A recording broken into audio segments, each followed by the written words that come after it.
The fog rolled in thick over the coast of East Anglia in the year 865 AD. Villagers had seen Viking ships before. A handful of longships meant a raid, quick violence, stolen silver, and then silence once the sails disappeared beyond the horizon. That was the pattern. That was what they expected. But this time was different. Out of the mist came not a few ships, but dozens. Their dragon-headed prows cut through the grey water in tight formation. Warriors stood shoulder to shoulder along the decks, shields lining the sides like a moving wall of iron and wood. And they were not rushing inland and retreating. They were unloading supplies. They were bringing horses ashore. They were building camps. This was not a raid. It was an arrival. The force that landed would later be known as the Great Heathen Army, and its leaders had no intention of returning home when winter came. They had studied the fractured kingdoms of England, Northumbria, Mercia, East Anglia, and they knew those rivalries could be exploited. They were not here for silver alone. They were here for land, power, and permanence. For decades, Europe believed the Vikings were chaotic raiders. But on this shoreline, something changed. This time, they were planning to stay. For nearly a century before the events in East Anglia, Europe had convinced itself that it understood the Vikings. They were raiders, violent, unpredictable, and temporary. The attack on Lindisfarne in 793 had shocked the Christian world, followed by strikes on Iona in 795 and repeated assaults along the coasts of Ireland and Francia. In 845, a Viking fleet sailed up the River Seine and forced Charles the Bald to pay a massive ransom to spare Paris. These attacks seemed chaotic, almost random. Ships would appear without warning, monasteries would burn, silver would vanish, and then the invaders would disappear into the sea. But what looked like chaos was often calculation. The Vikings consistently chose targets that were wealthy and poorly defended. Monasteries were isolated, filled with precious metals, and protected by prayer rather than soldiers. River systems became highways for invasion. The Seine, the Loire, the Thames, these waterways allowed longships to penetrate deep inland, bypassing walls and border defenses. Their ships were not crude vessels, they were technological advantages. Light, fast, and shallow-drafted, they could land almost anywhere and retreat just as quickly. Even the terror they inspired became a weapon. Word of their brutality traveled faster than their sails. Chroniclers described them as divine punishment, exaggerating their savagery in fearful detail. That fear weakened resistance before a single axe was raised. In some cases, rulers paid Danegeld, tribute in silver, to avoid destruction. The Vikings learned something important: sometimes the threat of violence was more profitable than violence itself. This pattern reveals intent. Raiding was not simply destruction, it was reconnaissance. Each campaign taught them about political divisions, defensive weaknesses, and economic centers. They observed how long it took kingdoms to mobilize armies. They learned which rulers were rivals and which territories lacked coordination. They gathered intelligence while gathering wealth. And as the years passed, the raids grew larger, more organized, and more daring. Fleets overwintered instead of sailing home. Camps became semi-permanent bases. Leaders began to coordinate movements across regions. Raiding was never the final goal. It was preparation. And by the mid-9th century, that preparation was complete. To understand why the Vikings began to think beyond raiding, you have to look north, to the harsh landscapes that shaped them. Scandinavia in the 9th century was a region of dramatic beauty and constant pressure. Deep fjords carved into rocky coastlines. Dense forests stretched across rugged terrain. Winters were long, dark, and unforgiving. Farming was possible, but the land was limited. In western Norway especially, narrow strips of arable soil lay squeezed between mountains and sea. As populations slowly increased, so did competition. Power in Scandinavia was fragmented. Petty kings and jarls ruled scattered territories, each commanding loyalty from warriors who expected success, wealth, and protection. Leadership was not secure simply because of birth. It had to be defended constantly. Rival claimants waited for weakness. Blood feuds could last generations. Honor was currency. Reputation was survival. Wealth from early raids had changed the balance of power. Silver, weapons, and foreign goods allowed ambitious leaders to reward followers and expand influence. A chieftain who returned from overseas with treasure could attract warriors from neighboring regions. But that wealth also intensified competition. Success created envy. Envy created conflict. Inheritance practices added to the tension. Land was often divided among sons, weakening estates over time. Younger sons without clear prospects sought opportunity elsewhere. The sea, once a barrier, became a pathway. Longships connected settlements across vast distances and opened access to richer lands abroad. Raiding brought temporary wealth, but it did not solve the deeper issue, stability. A leader who relied solely on seasonal plunder remained vulnerable at home. Rivals could seize power during absence. Alliances could dissolve. Over time, some Viking leaders began to recognize that lasting authority required more than treasure, it required territory. Control of land meant taxation. Control of settlements meant manpower. Control of trade routes meant consistent income. Conquest offered something raiding never could, permanence. The political climate in Scandinavia became a pressure cooker. Ambitious leaders no longer saw foreign lands merely as targets for quick strikes. They saw them as opportunities for expansion and consolidation. England's divided kingdoms and Francia's internal conflicts presented not just weaknesses to exploit, but openings to claim. For some Vikings, silver was no longer enough. They wanted crowns. By the year 865, the shift from raiding to conquest was no longer theoretical. It arrived on English soil in the form of a massive, coordinated force later known as the Great Heathen Army. Unlike earlier expeditions that struck and withdrew with the seasons, this army came prepared for permanence. Contemporary sources suggest it was led by figures such as Ivar the Boneless, Halfdan Ragnarsson, and possibly Ubba, names that would echo through Anglo-Saxon chronicles with fear and uncertainty. Their objective was not a monastery. It was a kingdom. The army first landed in East Anglia, where local rulers, unprepared for a prolonged invasion, offered horses in exchange for temporary peace. The Vikings accepted. Mounted mobility transformed their capabilities, allowing rapid inland movement that traditional English forces struggled to match. Within a year, they marched north and seized the city of York, then known as Eoforwic, in 866. The capture was swift and strategic. York was not just a city, it was a political center of Northumbria. When Northumbrian kings Aella and Osbert attempted to retake the city, they were defeated. Aella was reportedly executed, an act that reinforced Viking ruthlessness in English memory. Whether embellished or not, the psychological impact was undeniable.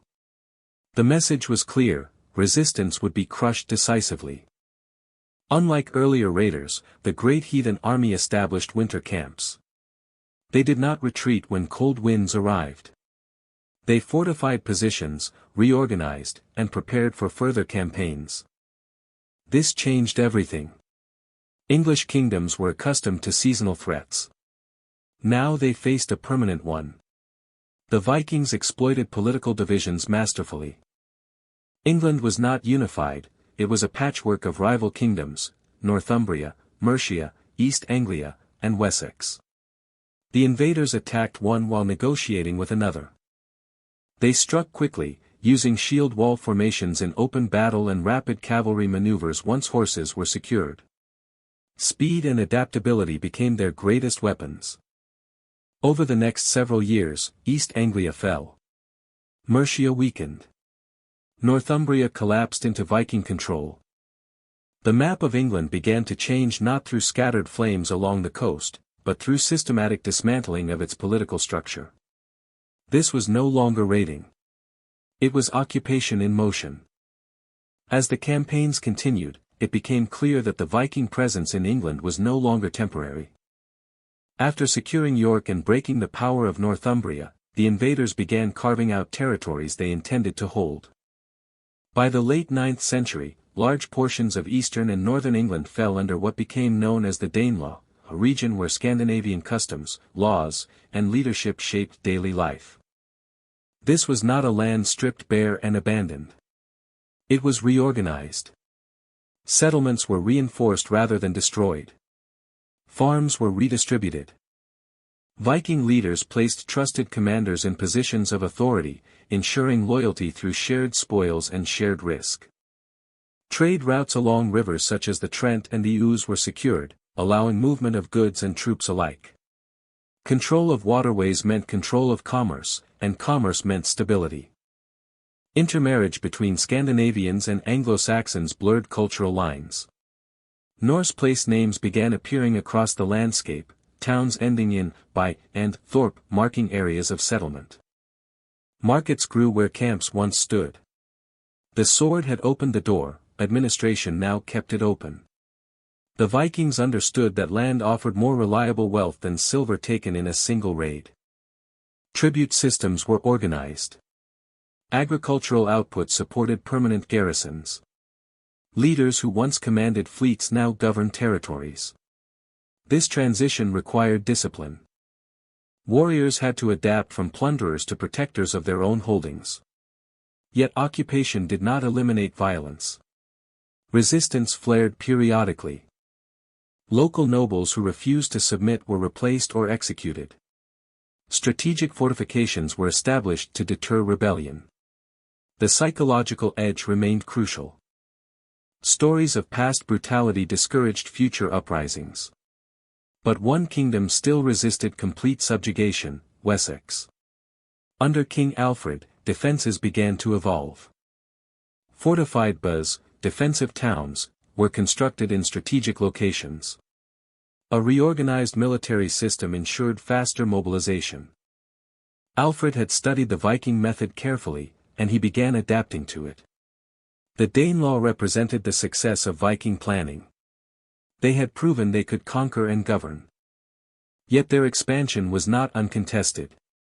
If they intended to dominate all of England, they would face a ruler willing to challenge them on equal strategic ground. The next phase would test whether their larger plan could survive determined resistance. By 878, the Viking advance seemed unstoppable. Kingdom after kingdom had fractured under pressure, and Wessex stood as the last major barrier to complete dominance. When Viking forces launched a surprise attack during midwinter, Alfred of Wessex was forced into retreat. He fled into the marshlands of Somerset, hiding among reeds and flooded terrain with a small group of loyal followers. To many observers, it appeared that England's final resistance had collapsed. But Alfred was not defeated, only displaced. While the Vikings believed their victory was inevitable, he began reorganizing quietly. He sent messengers across the countryside, calling on remaining loyalists to regroup. Instead of reacting impulsively, he studied the strengths that had made the Vikings so effective: speed, mobility, and psychological shock.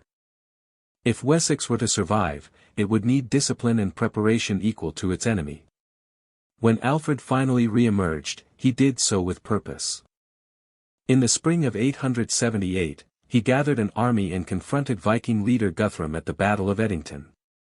Unlike earlier engagements where English forces fragmented under pressure, this army held firm. The shield wall did not collapse.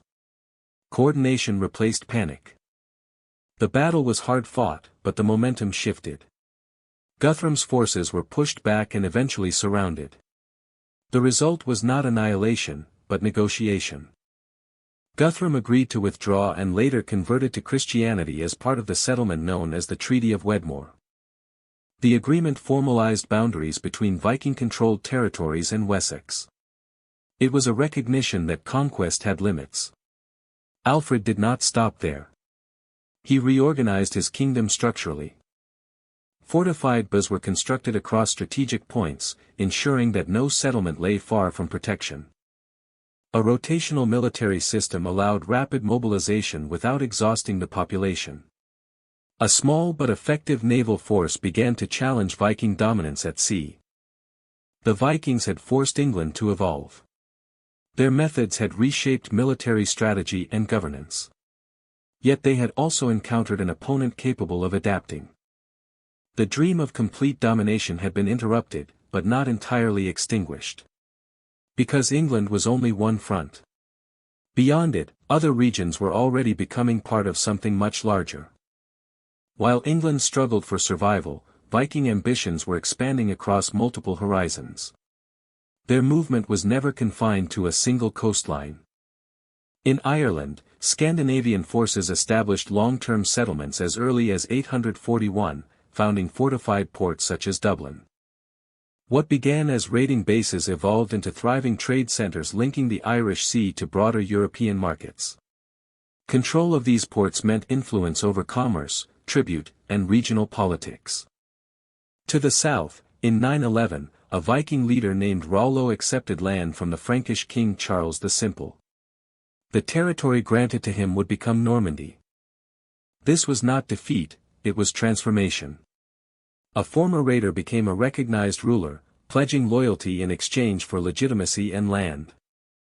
From Normandy would later emerge powers that reshaped medieval Europe, including the dynasty that conquered England in 1066. To the east, Swedish Vikings, often called Varangians, traveled along river systems through what is now Russia and Ukraine. They established trade networks along the Volga and Dnieper rivers, linking the Baltic to the Byzantine Empire and the Abbasid Caliphate. Silver from the Islamic world flowed back into Scandinavia. Settlements like Novgorod and Kiev became strategic hubs in a growing commercial web. These were not random migrations. They were calculated expansions along profitable routes. Across these regions, the Viking model adapted. In some places, they ruled directly. In others, they integrated into existing systems. They controlled trade choke points, imposed tribute, and established dynasties. Their mobility allowed coordination across vast distances. Longships that once carried raiders now carried settlers, merchants, and administrators. This broader pattern reveals something essential: the Viking Age was not defined solely by violence, but by strategic positioning. Military force opened doors, but governance and trade kept them open.